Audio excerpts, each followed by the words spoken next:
Selamat pagi, Shalom. Sering sekali kita berpikir bahwa apakah aku layak di hadapan Tuhan? Kita sering lupa bahwa kita tak pernah layak. Secara manusia kita tak pernah layak. Dari awal sampai sekarang kita tak pernah layak. Yang membuat kita layak itu adalah Yesus. Jadi pertanyaannya bukan apakah kita layak, apakah Yesus layak? Kalau kita dengan semua perbuatan baik kita pun tidak layak. Bahkan dikatakan perbuatan baik manusia itu hanya seperti kain kotor di mata Tuhan.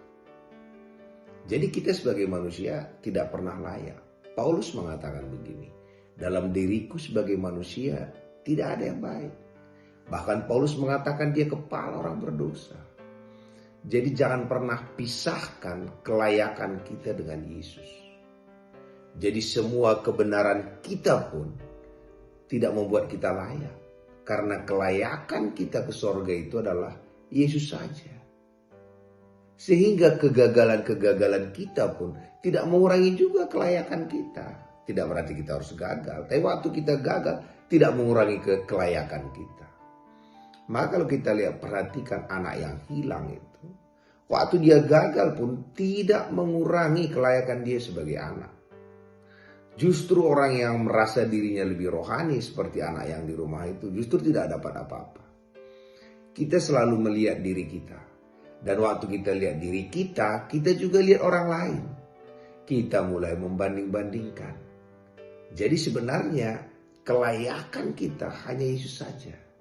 Maka dalam buku Roma dikatakan, Allah yang membenarkan mereka, siapa yang akan menggugat orang-orang pilihan Allah. Jadi kita ini kelayakan kita adalah dalam diri Yesus. Maka pertanyaan kita yang benar adalah, layakkah Yesus? Sepanjang Yesus layak, kita pun layak. Karena kita dan Yesus sudah menjadi satu. Yesus itu adalah kepala dan kita adalah tubuh. Artinya kepala dan tubuh itu adalah satu. Jangan lihat diri kita. Lihat Yesus yang sudah melayakkan kita. Sehingga setiap hari, setiap kali kita bangun, tak ada lagi pertanyaan itu, layakkah aku? Tapi kita bersyukur kepada Yesus. Kita katakan, Yesus engkau baik. Karena engkau aku selalu bersama dengan Allah. Yesus tinggal di hati kita 24 jam. Pagi hari ini, jangan selalu berpikir kita jauh dari Tuhan. Tuhan sudah membuat tempat tinggalnya di hati kita. Di perjanjian lama, Tuhan berusaha untuk dekat dengan umatnya. Dia membuat tempatnya di kemah itu. Di tengah kemah orang Israel. Waktu mereka berdosa, dia harus pindahkan tempatnya.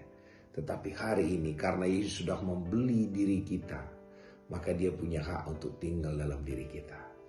Dia bersama dengan kita. Dan karena Yesus ada bersama dengan kita, dia memastikan kita kudus, tak bercacat, tak bercela. Pagi hari ini, jangan lagi pertanyakan kelayakan kita. Kita tahu, kita pertanyakan kelayakan Yesus. Jadi waktu kita berdoa, yang kita lihat apakah Yesus layak untuk disembuhkan. Apakah Yesus layak untuk mendapatkan ini. Apakah Yesus layak. Sepanjang dia layak, maka kelayakannya itu menjadi kelayakan kita. Terpuji nama Tuhan.